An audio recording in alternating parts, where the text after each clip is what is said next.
Okay, I just wanted to go over the first part of making a pizza and how to make the Poolish and what ingredients I use. Right here is the yeast. You basically know what yeast is. It's about a packet full of instant yeast. Um, Sometimes you gotta let it sit to make sure that it's fully dissolved and doing its thing. One of the things I use is honey. Any kind of honey will do. I use 00 flour. I like the red kind. The chef kind, apparently, because there's two different kinds, is made for conventional ovens to, I guess, cook differently. It just was how they mixed the flours. Um, One benefit of using this is that it does have a high protein level. Um, it may have it on there, but well, here's the humidity level, 15.5%.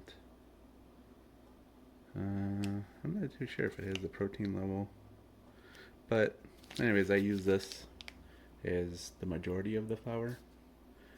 You can find this at a lot of different stores, especially European ones. I use a little bit of this, Manitoba. The kind and everything doesn't matter, but the Manitoba is important for high hydration. And I am not too sure if it has the levels on here. Um, but its hydration is pretty high.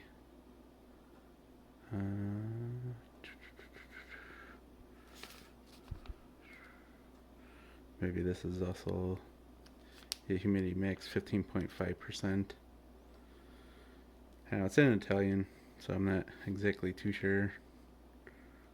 I think this is the protein, but anyways, yeah, that's what I use.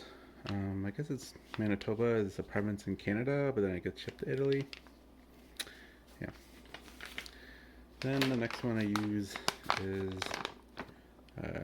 diastic malt mix, dry malt powder. I should say not mix. You get this at like Amazon or wherever. Um, it's just basically a dough enhancer. It has some enzymes in it and kind of makes the yeast go a little crazy. But don't add too much. Add about a teaspoon. So I add just a very little amount just to get the yeast kind of going, sort of. People a lot of times use this for like pretzels and stuff, because if you add too much, it forms like a skin and darkens your dough.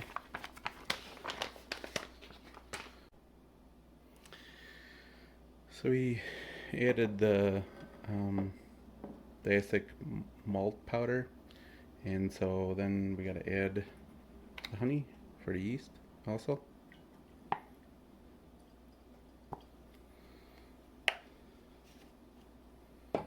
About a tablespoon or teaspoon or whatever. Then we add the Manitoba.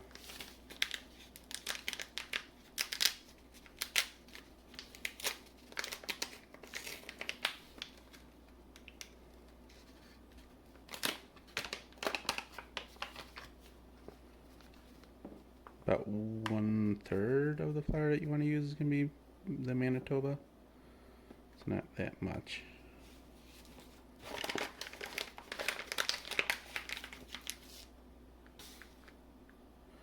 Okay, and then about 2/3 this flour.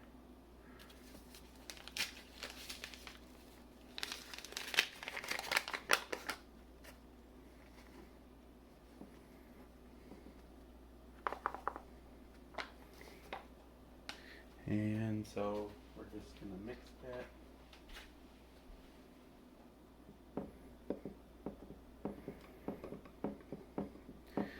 And this is just to make the Poolish.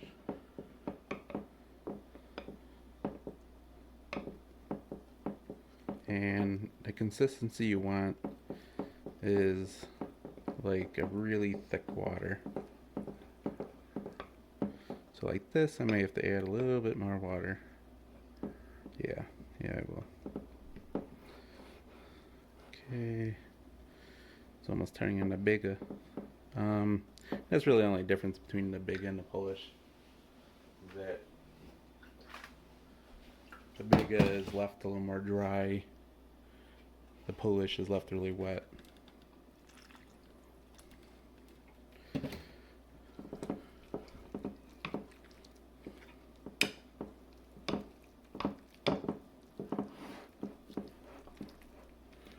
And really what this is doing is just forming the bonds of the water, the flour, the yeast.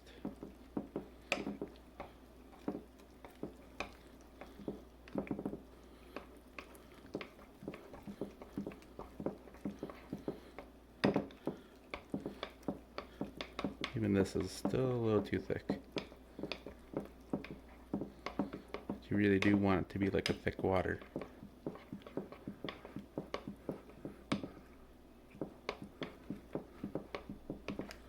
Make sure you get the edges.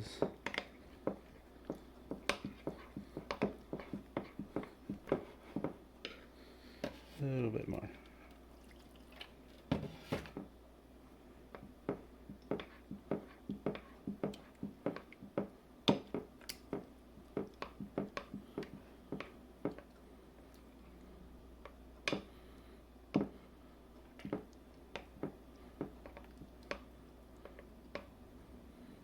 And really, the liquid here is just allowing the yeast and everything to kind of come together, and the yeast to still survive while it's trying to eat away and mix everything. So you're kind of in a sense creating a test area for the yeast before it really goes to work.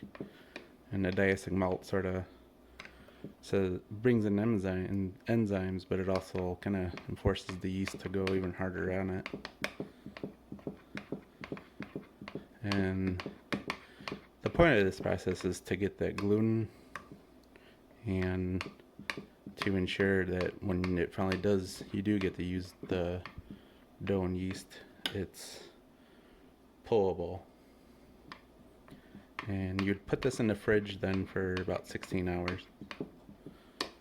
You could leave it in there longer. You could always rehydrate it. Some people say not to, but I don't know, it doesn't really matter. It's the same thing with dough when you're making flour or bread. They say, oh, you should only leave it in there for so long. No, you could reuse it and everything. Kind of doesn't matter entirely, unless you have a time limit. But you see how that's like a thick water? That's perfect. And then you take this and put it in the fridge. And that's how you make Poolish for the first step of making a pizza. Alright, if you have any questions, let me know.